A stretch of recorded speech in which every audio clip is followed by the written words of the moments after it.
हिमाचल प्रदेश कांग्रेस की ओर से बीते दिनों इस वर्ष के लिए बागवानों के केसीसी के ब्याज को माफ करने के लिए प्रधानमंत्री कार्यालय को पत्र भेजा गया था। इसके बाद प्रधानमंत्री कार्यालय की ओर से इसे शिकायत के तौर पर ई समाधान के अंतर्गत दर्ज किया गया, जिसके बाद जवाब में प्रधानमंत्री कार्यालय की ओर से मामला अधिकार क्षेत्र से बाहर बताते हुए प्रधानमंत्री कार्यालय की ओर से इसमें किसी भी तरह की राहत देने में असमर्थता जताई गई। जवाब आने के बाद किसान कांग्रेस के मुख्य प्रवक्ता कंवर रविंदर सिंह ने कहा कि प्रधानमंत्री कार्यालय की ओर से इस मामले में किसी भी तरह की राहत देने से इनकार किया गया और इसे उनके अधिकार क्षेत्र से बाहर बताता है। उन्होंने कहा कि प्रदेश के किसानों बागवानों को बरसात के चलते भारी नुकसान झेलना पड़ा। ऐसे में प्रधानमंत्री मोदी को इसमें संज्ञान लेते हुए राहत देनी चाहिए। वहीं दूसरी ओर बरसात के चलते पहले ही फसल का नुकसान झेल रहे बागवानों के लिए प्रदेश में मुश्किलें कम होती नजर नहीं आ रही हैं। एक तरफ भारी बारिश से फसल खराब हो गई तो बची कुची फसल जो फल मंडियों तक पहुंच पा रही है उसका भी भुगतान बागवानों को नहीं हो रहा।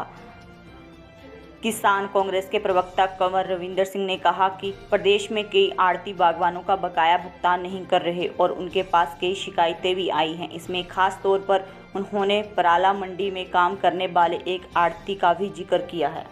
बड़े आभारी रहेंगे आदरणीय विक्रमादित्य सिंह जी और आदरणीय सुखविंदर सिंह सुक्खू जी ने जिस प्रकार का कार्य पिछले दिनों में किया, सारे रोड्स खोलने का, और एक भी ऐसा किसान बागवान नहीं है जिसकी फसल नष्ट हुई हो सेब की उसके बगीचे में। इसके लिए हम उनका बहुत बहुत आभार प्रकट करते हैं।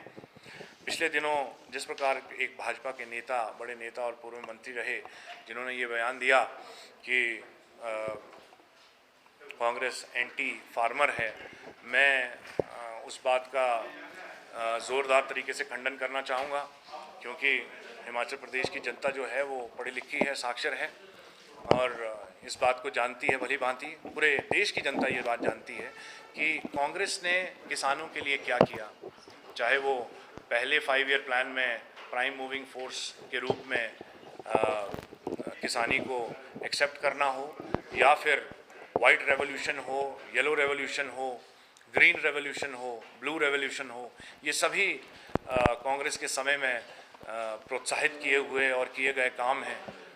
वो वेदर बेस्ड इंश्योरेंस स्कीम रही हो या वो सब्सिडीज़ रही हों, मैं समझता हूँ इस प्रकार की बात करना फार्मर्स के हित में कांग्रेस नहीं है, ये बहुत गलत होगा। क्योंकि अगर हम देखें तो पिछले जो 3 काले कानून केंद्र सरकार ने पारित किए थे और उसका एजिटेशन करते हुए लगभग 1000 के लगभग किसानों ने अपनी जान गंवाई, वो अपने आप में बहुत दुखद है। तो किसानों के हित में यदि केंद्र सरकार होती तो शायद हम उन लोगों की जान बचा पाते जिन लोगों ने अपनी जान गंवाई। और अगर प्रदेश की बात करें तो यहाँ पे भी जब भाजपा की सरकार रही है तो किसानों को अपनी जान से हाथ धोना पड़ा है। कोटगढ़ का ताज़ा मामला है जी, ये जैसा मैंने कहा कि इस मुद्दे पर राजनीति नहीं होनी चाहिए। Himachal Pradesh pollution control board जो है वो सुपरविजन और कंट्रोल में काम करता है सीपीसीबी के। सीपीसीबी जो है वो सेंट्रल पोल्यूशन कंट्रोल बोर्ड है। Water prevention of pollutions act जो है 1974 का, उसके अंतर्गत में ये एक्ट बनाया गया है। और आप जानते हैं कि कोई भी स्टैट्यूटरी बॉडी जो एक एक्ट के अंतर्गत काम करती है वो किसी सरकार के अंडर काम नहीं करती, वो उस एक्ट की रूपरेखा और उसके कानूनों पे काम करती है। ये जो जुर्माना लगाया गया है, मैं अपनी संवेदनाएं उस किसान भाई के साथ में रखता हूं, परंतु जो कृत्य जो उन्होंने किया है उसका संज्ञान पोल्यूशन कंट्रोल बोर्ड ने लिया है और पोल्यूशन कंट्रोल बोर्ड ने उन पे एनजीटी की रूलिंग के तहत जुर्माना लगाया है, जो अभिषेक राय वर्सेस स्टेट केस में 2013 की रूलिंग है। इसमें प्रदेश सरकार को कोसना अच्छी बात नहीं है, क्योंकि ये प्रदेश सरकार का कार्य नहीं है, ये कार्य स्टैट्यूटरी बॉडी का है। और उन्होंने जिस चीज़ का हवाला दिया है एनजीटी, नेशनल हरित प्राधिकरण, वो एक जुडिशियल बॉडी है।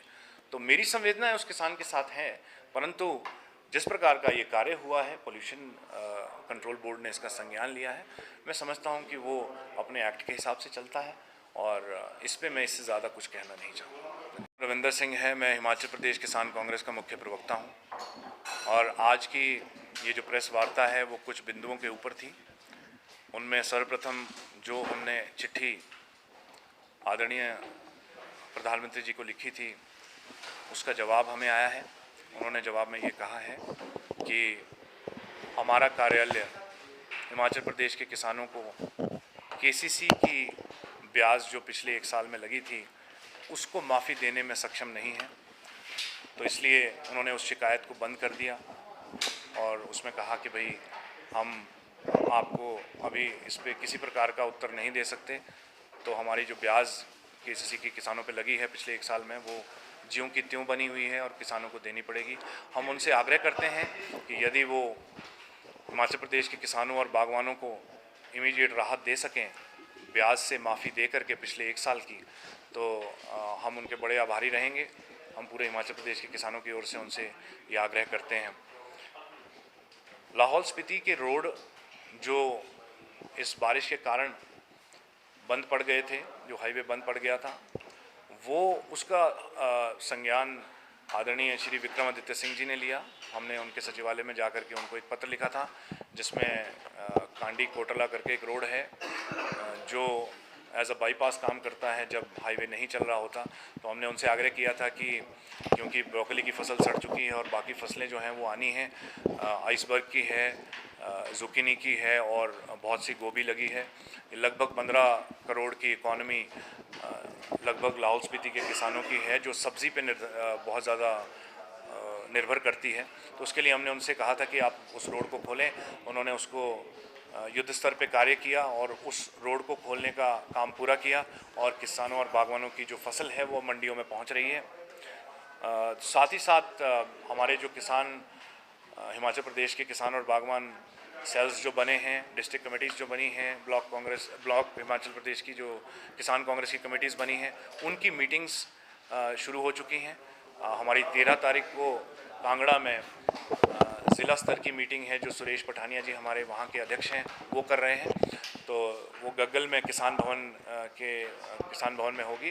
तो आप सभी से मैं आग्रह करता हूं कि प्रेस बंधु वहां पर जाकर उसे भी कवर करें। कांगड़ा के किसानों की भी हम समस्याएं लेना चाहेंगे और हम चाहेंगे कि वही उनका भी हम संज्ञान लें और आगे सरकार तक उसको पहुंचाएं।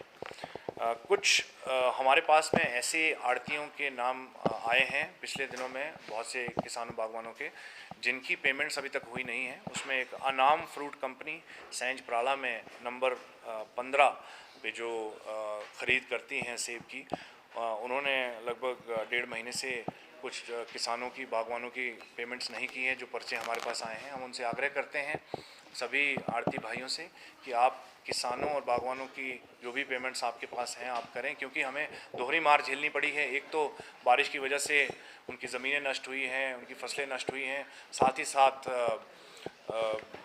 उनका जो इस बार का प्रोड्यूस था वो बहुत कम था। तो उन्हें भी आगे पेमेंट्स करनी होती हैं, कहीं पर जाकर के पेटी की पेमेंट करनी है या भरने वालों की करनी है, लेबर की करनी है, तो ट्रांसपोर्ट की करनी है। तो हम ये आग्रह करेंगे सभी आड़ती भाइयों से कि वो बागवानों की जो पेमेंट्स है वो जल्दी से जल्दी रिलीज़ करें। अदानी ने अपने जो रेट्स अभी भी खोले हैं, हालांकि आदरणीय कुलदीप सिंह राठौर जी ने जिस प्रकार से प्रेस में आकर के ये बोला था कि हम आंदोलन करेंगे यदि रेट नहीं बढ़ाए गए, और उसके बाद अदानी ने थोड़े से रेट बढ़ाए भी थे, परंतु वो रेट अभी भी इतने वाजिब नहीं हैं कि उनको मार्केट में कॉम्पिटेंट बोला जाए। मार्केट में रेट जो है वो लगभग 130 रुपये का है और उनके रेट जो हैं वो उससे बहुत कम है। हम ये आग्रह करेंगे कि वो अपने रेट्स बढ़ाएं और मार्केट में अपने रेट्स उस मुताबिक करें जिस प्रकार से सेब अभी बिक रहा है, क्योंकि अदानी के पास में 25,000 मीट्रिक टन की कैपेसिटी है और 4% के लगभग ही उनके कोल्ड स्टोर भरे हैं, जो 3 स्टोर उनके पास हैं। तो किसान और बागवान उनके पास अपना सेब ले जाएं, वो तभी होगा जब वो अपने रेट्स को बढ़ाएंगे। हम हमारी AICC की महासचिव आदरणीय श्री प्रियंका गांधी वाड्रा जी का धन्यवाद करते हैं, जिन्होंने हिमाचल प्रदेश के किसानों बागवानों के लिए बात उठाई और उन्होंने इस बात को राष्ट्रीय स्तर पर उठाया। हम उनका बहुत धन्यवाद करते हैं और साथ ही साथ प्रधानमंत्री जी को भी कहेंगे कि यदि इस आपदा के समय में यदि वो हिमाचल प्रदेश के लिए कुछ स्पेशल पैकेज या स्पेशल राहत दे सकें ताकि हमारा प्रदेश पटरी पे आ सके, जो लगभग 10 साल पीछे चला गया है।